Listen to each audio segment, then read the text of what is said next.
Salut à vous, bien-aimés dans le Seigneur. Nous vous bénissons de la part de Dieu notre Père, par Jésus-Christ, le seul Seigneur, le seul Sauveur, celui qui est, qui était et qui revient bientôt. Que la Amen. grâce soit encore avec vous, au nom de notre Seigneur Jésus-Christ, le Seigneur tout-puissant, créateur du ciel et de la terre, qui est venu comme un homme parmi nous. C'est votre frère, l'esclave inutile de Jésus-Christ, pasteur Yannick, enseignant de la parole de Dieu, accompagné de l'homme de Dieu, l'homme des montagnes, Papa Gédéon, un homme de Dieu, un homme de feu. Nous sommes encore à la montagne du chapeau de Napoléon pour prier, pour chercher le Seigneur pendant qu'il est encore jour, comme il le demande. Bien-aimés dans le Seigneur, nous voulons vous partager sur la culpabilité. Nous savons que parfois nous faisons des choses, parfois nous culpabilisons parce que nous pensons qu'on n'a pas bien fait.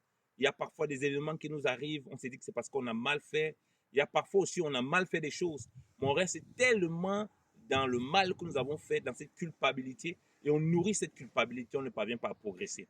Mais j'ai une bonne nouvelle à vous annoncer ce matin. Le Seigneur est venu, oui, pour que nous ne soyons plus des gens qui vivons dans la culpabilité. Le Seigneur veut te lever de la culpabilité. Parce que quel est le but de la culpabilité? C'est que la culpabilité a plusieurs niveaux. Premier niveau, la culpabilité, toi et moi, oui, au premier abord, cela nous permet de nous remettre en question. Mais si la culpabilité nous fait rester dans le regret permanent, alors là, c'est l'ennemi qui s'installe et nous fait en sorte qu'on se dévalorise. Parce que la culpabilité nous fait passer pour des moins que rien, des personnes qui n'en valent pas la peine. Mais ce matin, le Seigneur veut te parler, veut te faire comprendre que tu vaux un grand prix à ses yeux. La Bible nous dit qu'il nous a racheté à un grand prix, à un très grand prix. S'il nous a racheté un grand prix, ça veut dire qu'on a de la valeur. Ta valeur ne dépend pas de comment les gens te regardent. Ta valeur ne dépend pas des chutes que tu as. Ta valeur ne dépend pas des erreurs que tu commets. Ta valeur dépend vraiment du Seigneur. Il a dit que tu es la prunelle de ses yeux.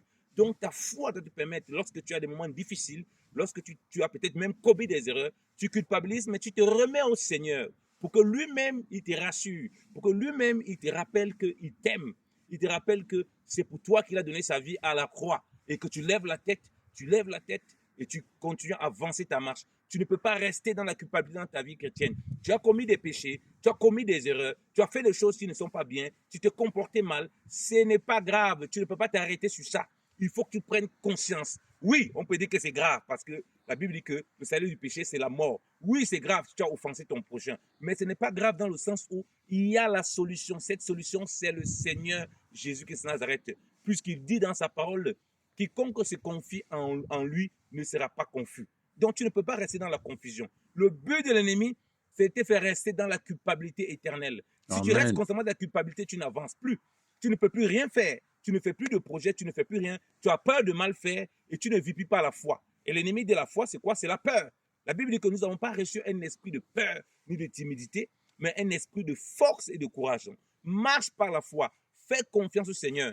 Il dit dans le Proverbe 29, verset 13, que si quelqu'un confesse ses transgressions et qu'il les délaisse, il obtient miséricorde. Donc si la culpabilité vient parce qu'on a agi mal, parce qu'on a fait quelque chose, on part auprès du Seigneur, on le confesse auprès du Seigneur et on le délaisse et on voit Dieu qui nous redonne le sourire. Bien aimé dans le Seigneur, il n'y a personne qui fait toutes les choses justes. Il nous arrive de faire des choses pas correctement.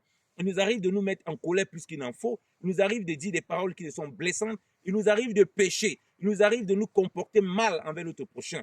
Mais par la foi, en faisant confiance au Seigneur, on ne reste pas dans la culpabilité. Oui, parce que celui qui reste dans la culpabilité, il risque de finir comme Judas. Judas est resté dans la culpabilité au lieu d'être dans une véritable repentance. Il a fini par se donner la mort à lui-même. Mais Pierre, lorsque le Seigneur a prévenu à Pierre, oui, le coq va chanter 3 fois, tu vas me régner, que tu me régner. Pierre, il a régné le Seigneur. Après cela, quand le coq a chanté, il a pleuré amèrement sur lui. Il y a un temps où tu pleures amèrement sur toi, il y a un temps où tu te relèves de ces pleurs et tu ne restes pas dans la culpabilité. Si tu vois constamment, on essaie de te ramener à ta culpabilité, on essaie de te ramener à ce que tu as fait, ça, ce n'est pas de Dieu, c'est du diable. Parce que la Bible dit que le rapporteur, celui qui rapporte, il divise les amis. Quel est le but de l'ennemi? C'est de rapporter tout le temps les souvenirs. Il repasse les péchés. Il n'efface pas les transgressions. Quand on te rapporte tout le temps que tu as mal fait ici, à cause de toi, c'est à cause de toi que le projet là a échoué. C'est à cause de toi que l'enfant est comme ceci. Et tu peux vite t'enfermer.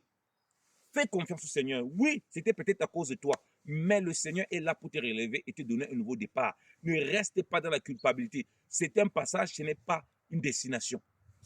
On peut passer là-dessus, mais on ne demeure pas là. Parce que nous marchons par la foi et nous faisons confiance au Seigneur qui a la puissance de nous faire changer des choses, qui a la puissance de nous faire voir autrement. Ce qu'il ne faut pas faire, c'est que lorsqu'il y a la culpabilité, qu'on ne se remette pas en question. Beaucoup de gens, lorsqu'ils ont fait des choix mauvais ou bien des choses qui ne sont pas bien ou bien des choses qui nous arrivent alors qu'on n'a rien fait, alors que ça ne dépend pas de nous, au lieu de s'examiner et se poser la question, ah, mais pourquoi ça est arrivé? Parce que si on ne s'examine pas, on ne peut pas confesser cela ou bien on ne peut pas voir où on a fait des erreurs. Parce que ça peut être des erreurs qu'on a fait, comme ça peut ne pas être des erreurs. Et par-dessus tout, vous comprenez pourquoi la parole de Dieu demande de rendre grâce à Dieu en toutes choses, car c'est là sa volonté à notre égard par Jésus-Christ. Pourquoi? Parce que même dans la culpabilité, Dieu veut qu'on apprenne à rendre grâce.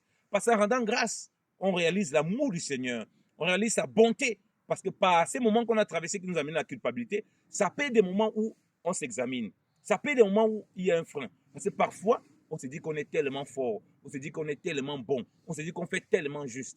Un moment, Dieu veut aussi qu'il y ait un peu de culpabilité pour qu'on réalise qu'au fait, on n'est pas des robots, on n'est pas en fait, on n'est pas meilleur que les autres, on est aussi faible que les autres, parce que parfois on croit qu'on est trop fort.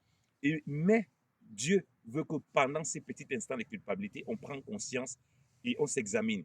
Mais qu'on ne reste pas et qu'on ne s'endorme pas dans la culpabilité. Ça, c'est diabolique. Ça cultive, comme je dis, une estime malsaine de soi. Et ça cultive aussi une paresse. Et les gens, oui, je ne parviens pas à vivre vraiment la vie du Seigneur. Je ne parviens pas à faire ce que le Seigneur veut. Je reste dans la culpabilité. Ça, c'est une vie de péché. Ça, c'est une vie de désordre. Dieu ne veut pas ça. Oui, ça peut arriver, tu as mal fait. Oui, ça peut arriver, tu es dans la culpabilité. Oui, tu ne t'en sors pas dans certaines choses. Mais fais confiance au Seigneur. Il a dit, venez à moi, vous qui êtes fatigués et chargés. Je vous donnerai du repos. Va auprès du Seigneur. Remets tout ça. Tu ne parviens pas à faire telle chose. Tu ne parviens pas à faire telle chose. Et tu vois la culpabilité qui monte. Seigneur, regarde, je ne parviens pas. La culpabilité veut prendre le dessus sur moi. Mais je sais que par la foi, par ta grâce, tu es puissant pour changer ces choses. Voilà ta démarche, bien-aimé dans le Seigneur. Et c'est ainsi que tu verras le Seigneur te délivrer de toute forme de culpabilité. Le Seigneur te fait lever la tête. Même lorsque tu auras commis des choses les plus compliquées, les plus difficiles, il n'y a aucun péché que Dieu ne peut pardonner pour quiconque se confesse et qui vient auprès du Seigneur de façon sincère et vraie. Il n'y a aucun problème que Dieu ne peut résoudre, aucune entreprise que Dieu ne peut relever, aucune situation que Dieu ne peut changer. Pour quiconque vient auprès du Seigneur, peu importe ce que tu traverses, Dieu est puissant pour t'apporter la guérison, pour t'apporter la solution, pour t'apporter la délivrance et pour t'apporter l'assurance, la bonne estime de toi que tu as parce que tu as de la valeur aux yeux du Seigneur Jésus-Christ de Nazareth. Et cette valeur, ça ne dépend pas du regard des hommes, mais ça dépend de lui qui a payé le prix et qui a versé son sang pour te sauver. Que la grâce et la paix de Christ soient encore avec vous dans le nom précieux et glorieux de Jésus-Christ de Nazareth. Amen. Adieu la culpabilité. Amen.